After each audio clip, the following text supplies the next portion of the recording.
Assalamualaikum warahmatullahi wabarakatuh. Selamat malam, salam sejahtera untuk kita semua. Semoga para hadirin tetap dalam keadaan sehat walafiat. Saya akan bacakan sebuah berita yang saya kutip dari wartaekonomi.co.id dengan judul Anies sering diganggu pendukung istana hingga kelompok Islamfobia. Peneliti BRIN buka-bukaan, kalau tidak diredam. Warta Ekonomi Jakarta. Calon Presiden Koalisi Perubahan Anies Baswedan disebut kerap kali mendapat gangguan dari berbagai pihak, di antaranya istana, pendukung pemerintahan saat ini, hingga kelompok Islamofobia. Kendati demikian, peneliti Pusat Riset Politik Badan Riset dan Inovasi Nasional, Firman Nur, menilai gangguan tersebut datang dari kesadaran demokratik masyarakat Indonesia yang belum menyeluruh dan kuat. Ia berkaca kepada negara dengan demokrasi yang kuat. Sosok potensial pemimpin seharusnya tak perlu mendapatkan gangguan seperti terjadi pada Anies. Orang berbeda pendapat itu biasa. Semakin tangguh pertarungan itu, semakin dinikmati sebagai bentuk pengejawantahan adanya komitmen bersama untuk membangun kebaikan bagi bangsa dan negara. Ujar Firman dalam diskusi Indonesia Leaders Talk yang dikutip Minggu 5 Februari 2023. Gangguan yang terjadi kepada Anies dan partai politik pendukungnya mengingatkannya pada buku How Democracies Die. Mengutip buku tersebut, demokrasi mati kalau perbedaan dianggap sebagai momok dan bencana.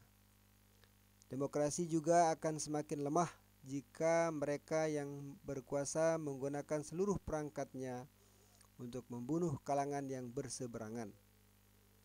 Ia berharap hal tersebut tak terjadi di Indonesia, dengan menganggap perbedaan dipandang sebagai bagian demokrasi yang harus dipelihara. Ini sebetulnya akar dari mengapa gangguan-gangguan itu demikian besar. Demikian terasa, kadang juga demikian kekanak-kanakan. Karena memang kesadaran demokrasi yang belum kuat atau lemah di Indonesia saat ini. Yang sayangnya tidak hanya di level masyarakat tapi juga di level elit, ujar Firman. Tantangan akan dihadapi oleh Partai Nasdem, Partai Demokrat, dan PKS yang sudah menyatakan dukungannya kepada Anies. Mereka akan menghadapi suatu kelompok yang mengupayakan terbangunnya sistem politik pasca reformasi. Inti dari sistem politik pasca reformasi adalah post-demokrasi, yang terindikasi dari semakin turunnya indeks demokrasi. Budaya politiknya permisif atau terbuka terhadap keinginan kekuasaan, yang seakan menjadikan perangkat pemerintahan sebagai alat menjegal lawan politiknya. Inilah tantangan yang dihadapi oleh koalisi perubahan saat ini karena sedang tumbuh dan juga kalau menang pun kekuatan yang sedang tumbuh ini tidak segera diredam. Ini akan menjadi pekerjaan rumah, ujar Firman.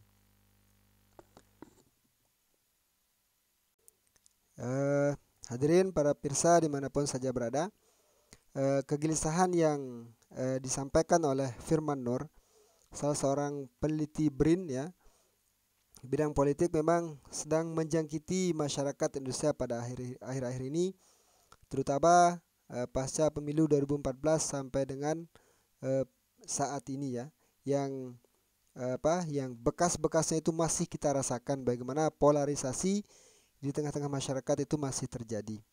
Perbedaan negara demokrasi seharusnya, negara yang menganut sistem demokrasi seharusnya menjadikan perbedaan itu sebagai sebagai buah boleh dibilang sebagai suatu keniscayaan ya, bukan malah menganggap perbedaan itu sebagai suatu ancaman ya. Karena perbedaan dianggap sebagai suatu ancaman, maka segala daya upaya akan dikerahkan ya untuk memberangus perbedaan tersebut ya, baik secara halus maupun secara vulgar gitu ya. Bagaimana misalnya pelabelan yang diberikan kepada mereka yang berbeda. Anggaplah misalkan kepada pendukung Anies, kepada mereka yang mendukung Anies diberikan label apa? Kadrun. Bahkan aparnya kadrun, kadal gurun, yaitu kadal yang ada di gurun sana, ya. Gurun itu ada di Arab. Kenapa disebut kadal gurun, bukan kadal huta dan sebagainya? Ya karena Anis itu kan keturunan Arab dia. Orang yang hidup di Arab itu adalah orang yang hidup di gurun itu adalah bangsa Arab salah satunya. Nah maka diberikanlah label kadrun, ya, kadal gurun. Ada juga pelabelan yang lain. Pelabelan tersebut tidak diberikan hanya kepada suatu individu atau kelompok, begitu juga kepada partai politik. Ketika Nasdem mendeklarasikan Anies Baswedan sebagai capresnya pada 3 Oktober 2022 lalu, menggema di media sosial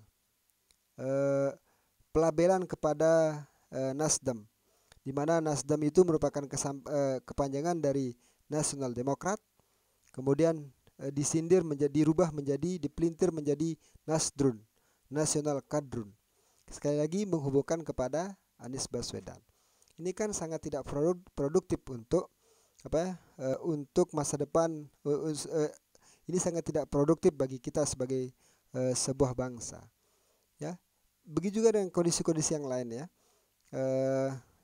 Pelabelan ini juga tidak terjadi hanya kepada mereka yang berbeda, kepada mereka yang bertentangan dengan merasa diri beroposisi kepada pemerintah, juga melabelkan gelar kepada pemerintah dengan sebutan apa? Pemerintah togut misalnya, atau cebong, ya, para pendukung cebong, atau dan lain sebagainya. Itu kan sangat tidak bagus. Saya Pancasila, ya.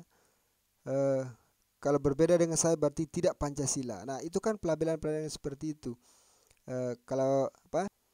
Maka dari itu seharusnya dalam tataran elit, ya, bagaimana beberapa waktu yang lalu juga sempat menghebohkan Ketua DPR kita pada hari ini, yaitu Ibu Hajah Puan Maharani, yang mengatakan seharusnya Sumatera itu karena PDI kalah di sana, ya, karena PDI kalah di sana, yang menang adalah selain PDI, maka dia langsung melabeli PDI itu dengan tidak dia melabelkan Pulau Sumatera itu dengan menganggap Pulau Sumatera itu tidak NKRI. Apa pernyataannya? Ya sudah saatnya Pulau Sumatera itu kembali ke NKRI. Artinya selama ini Pulau Sumatera itu kemana gitu ya? Karena dalam konteks pemilihan PDI kalah di sana, yang menang adalah Gerindra, itu pendukungnya partainya Prabowo Subianto. Nah hal ini kan seharusnya hal semacam ini tidak ayal. Statement tersebut juga menimbulkan ketersinggungan kepada saudara-saudara kita yang yang tinggal di Sumatera sana, yang karena tidak memilih PDI, maka mereka dianggap sebagai orang yang tidak NKRI. Nah, artinya dalam kondisi ini perlu kedewasaan dari para elit-elit politik kita, ya, dalam menyikapi perbedaan, ya. Tidak semestinya perbedaan-perbedaan itu dianggap sebagai suatu ancaman, ya. Tidak semestinya perbedaan itu dianggap sebagai suatu ancaman, akan tapi sebagai potensi, ya, untuk mendapatkan pemikiran-pemikiran atau ide-ide, gagasan dan sebagainya, yang siapa tahu, ya, gagasan dari mereka yang berbeda itu memang benar adanya dan bisa dijadikan sebagai acuan dalam menyusun kebijakan yang ada di Republik Indonesia. Hal semacam ini kalau tidak diredam, ya, kalau tidak segera dinetralisir, kalau tidak segera kalau kesadaran pada tataran elit kita tidak segera ditumbuhkan, ya, maka ini tentunya akan berbahaya bagi persatuan dan kesatuan rakyat Indonesia, di mana selamanya, ya, masyarakat kita akan terpecah antara kelompok yang pro pemerintah dengan kelompok yang kontra pemerintah. Tidak akan pernah ada titik temu, ya. Tidak akan pernah ada titik temu. Makanya saya berpikir kalau kita kaitkan dengan manuver Surya Paloh yang pada hari ini bertemu dengan para ketua umum partai, misalnya Partai Golkar, terus bertemu juga dengan PKS, bertemu juga dengan ketua-ketua umum partai yang lain, saya cenderung menganggapnya hal tersebut adalah sesuatu yang positif. Artinya sudah semestinya satu kelompok, anggaplah yang berbeda, itu harus mau bertemu, bertukar pikiran, dan apalah istilahnya, untuk apa ya, bahwa kita itu eh, harus mau saling bertemu, harus mau bertegur sapa, bertukar pikiran untuk menyatakan bahwa Bhinneka Tunggal Ika, unity in diversity, persatuan di dalam perbedaan, sehingga persatuan yang pernah dimiliki oleh bangsa Indonesia beberapa waktu yang lalu itu bisa dirajut kembali. Sekali lagi, serangan-serangan yang dilakukan oleh baik kepada kubunya Anies Baswedan maupun kepada lawannya Anies Baswedan itu harus segera dihentikan dan dan diubah dengan dengan statement-statement atau pernyataan-pernyataan yang meneduhkan. Kita rindu dengan, tidak boleh seperti yang disampaikan oleh Pak Jokowi pada setelah memenangkan Pilpres 2019, tidak ada lagi namanya cebong, tidak ada lagi namanya kampret, tidak ada lagi namanya kadrun kalau kita mau kembangkan ya. Tidak ada namanya lagi yang lain-lain yang merupakan simbol dari suatu perpecahan, simbol dari suatu perbedaan. Sekian, Assalamualaikum warahmatullahi wabarakatuh.